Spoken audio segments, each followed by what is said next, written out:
All right, YouTube, benevolent Bill Clinton is warning us that nationalism is rising up in the United States and the UK especially, and the world at large. Oh no, nationalism, that means Nazis now, doesn't it? No, it doesn't mean Nazis. Here's the thing, national sovereignty is not a bad thing. The concept of the nation state is not a bad thing. The concept of globalism is your enemy. And even people that think that they support globalism, if they really thought about it for 5 minutes, they would realize it's a bad idea. What globalism is an attempt by political and fiscal and social leaders around the world, which means generally the corrupt, to take more power under their wing, to centralize things further so they can screw you more. That's essentially what they want. It is not benevolent. It's not an attempt to stop war because they're the same people that start all the wars.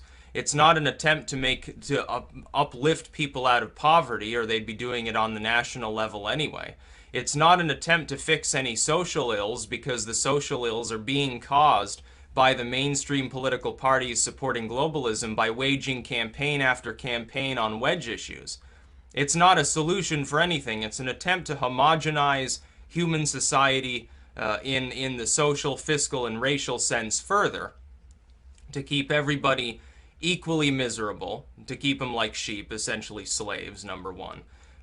To erase culture as much as possible, whether it's language, cuisine, religion, it doesn't really matter. To take people and actually destroy diversity, because diversity in the true sense is I've got a cup of red paint and I've got a cup of blue paint.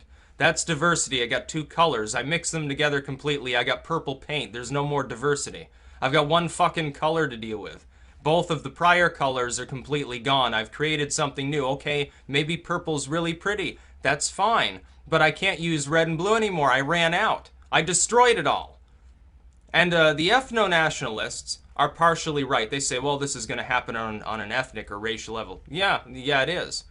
But you're missing the big picture. You're focusing on one aspect of human culture that you happen to find important. This has been my problem with some ethno-nationalists. You're not seeing the other effects of globalism. You're fixating on just one. Not everybody fucking cares about the concept of race. You may think that's a terrible thing, but from a strategic standpoint, as far as explaining globalism to people, you're limiting yourself. You're limiting your target audience severely. I would say it operates also on culture and every aspect of culture. It operates upon political culture, an extension of mankind. Linguistics, certainly. Language evolves. They're trying to homogenize that.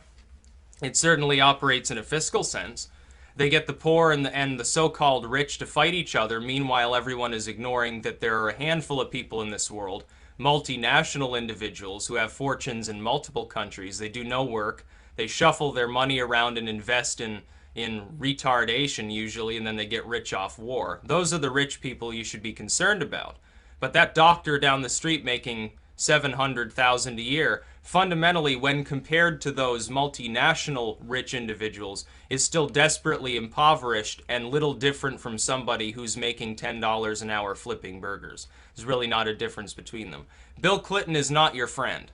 Bill Clinton is not some benevolent philanthropist trying to save the world. The globalists will say, oh, well, if we only had a more centralized global authority, we would have less war. But you're the ones causing all the wars. Bill Clinton caused wars. All of these people cause wars. They profit off war. Why the fuck would they want to stop war?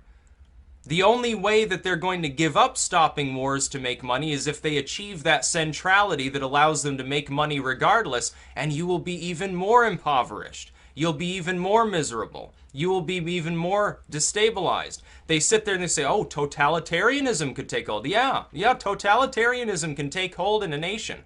Under the nation-state model, yeah, it can be overthrown by a totally authoritarian regime that kills 1 million people and does terrible things. But now just imagine you establish globalism and the same thing happens. Now it's not limited to one country. There is no outside group anymore that can stop them. If globalism itself is established, if you form a global order, there will be no help for you. Some African nation falls into totalitarianism right now. Its neighbors may intervene on behalf of the people there. It's happened 1 million times before in this world. Some group of people is ground down into absolute desperation. Somebody decides it's liberation time.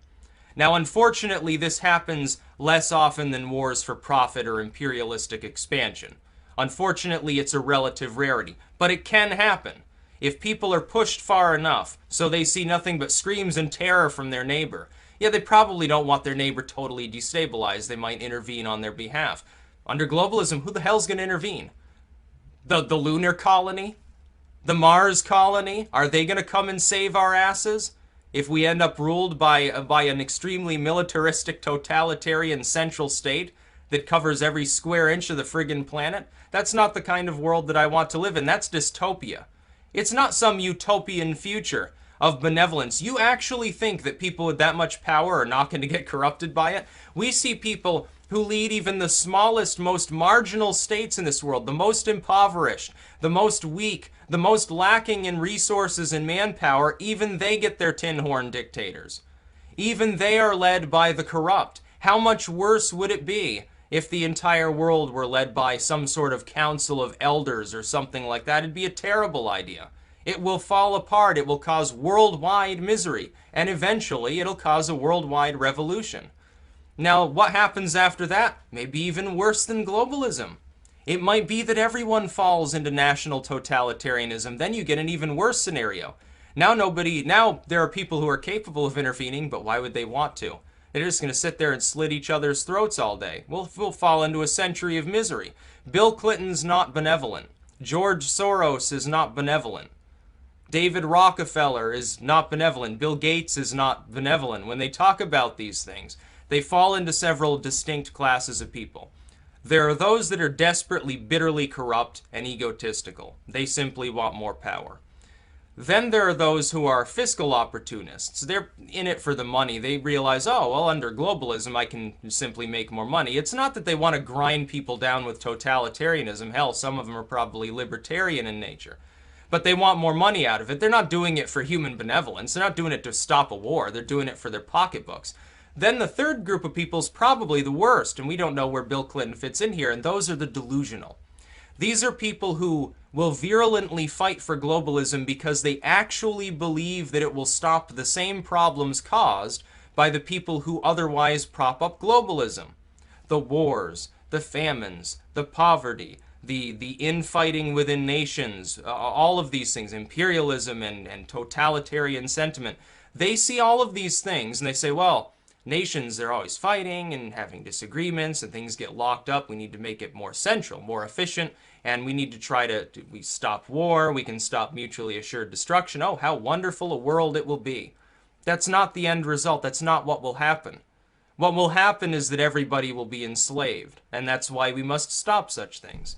Thankfully, globalism peaked in popularity sometime in the late 1990s.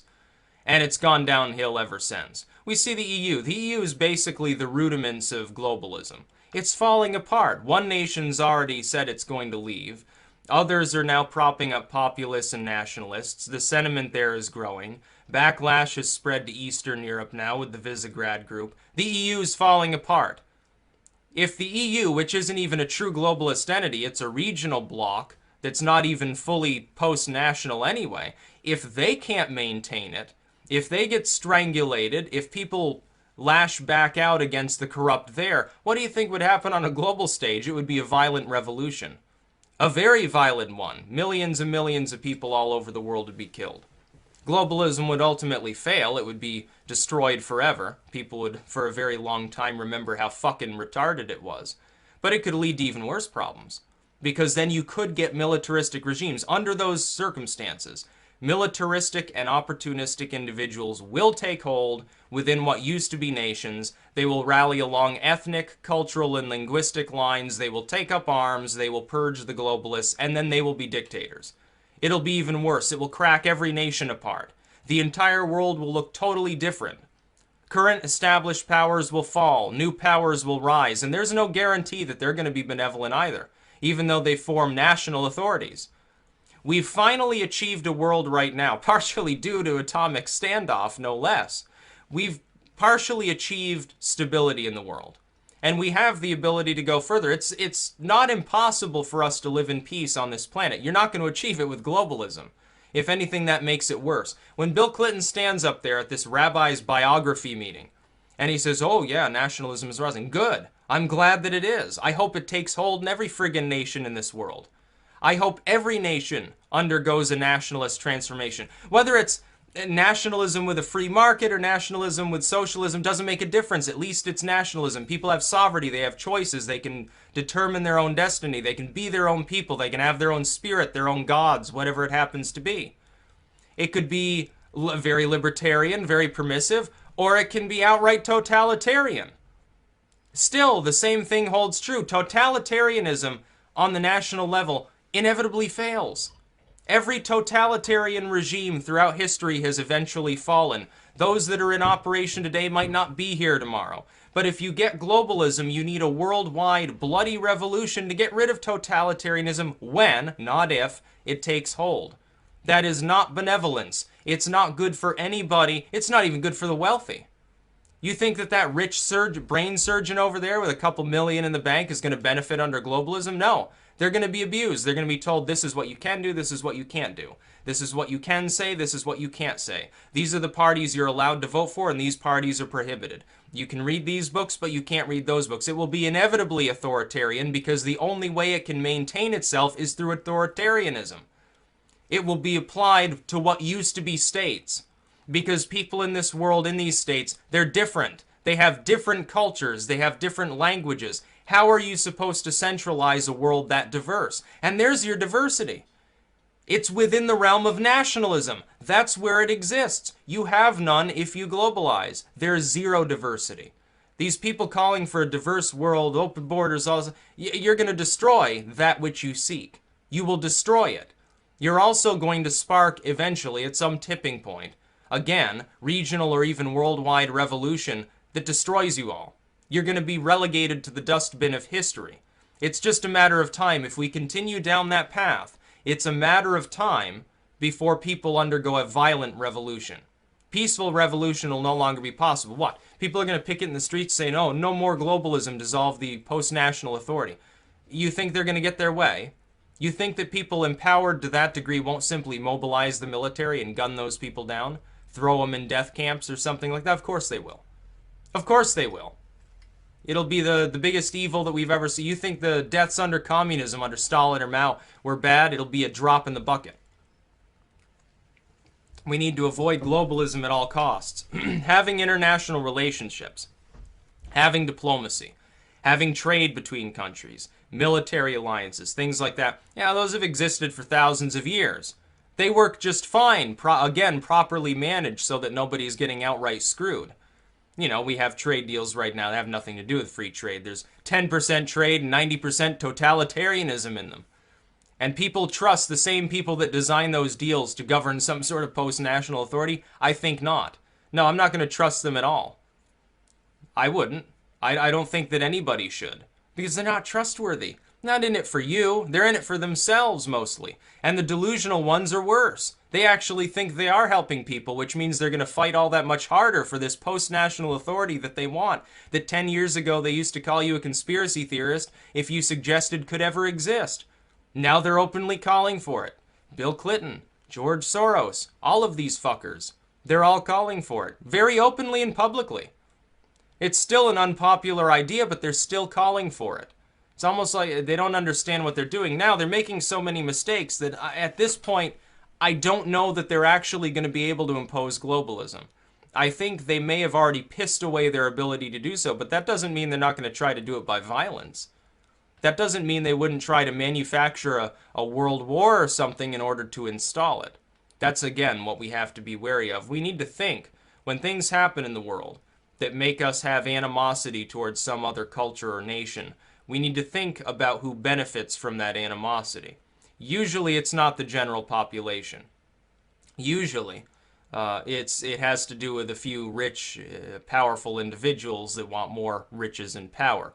That's why most wars now are waged in the post-atomic era. It's not for liberation. It's not even for taking over land. It's to spread some ideology that benefits the wealthy and powerful in some way, shape, or form. That's why they want post-nationalism. They're tired of having to manufacture wars to make money. They'd rather just enslave everyone directly. It would be much, much easier, I suppose. But it's not benevolence. It's not a good idea. And Bill Clinton is totally and utterly wrong. I hope nationalism does rise in the world. That doesn't mean fascism. It doesn't mean the Nazi Party. You know, an extinct German National Socialist Workers' Party. It's extinct. That's not nationalism. That's one nationalistic regime that happened to exist. There are nationalistic systems in the world. The Swiss are basically nationalistic. I don't think anyone worries about them going full imperialist. Iceland is kind of nationalistic. Then again, so is the DPRK. Well, actually, that doesn't really count as nationalism because they haven't united their ethnic core. They're still split from South Korea. And they've got an eternal capitalistic model at this point. They're basically a vassal of China. That's not exactly nationalism either. So I'm not sure that that particular regime is the greatest example. Kind of, sort of, I guess. But then you look at Switzerland or Iceland or a place like that, nationalistic. Certain parts of Eastern Europe, Finland would be somewhat nationalistic as well. I don't see them under strict totalitarianism. Actually, I think that these very nationalistic states are among the most permissive in the world. Now, you're looking at states with a lot more interventionism and abuse if you want to find those kinds of problems with fascism. That's about all.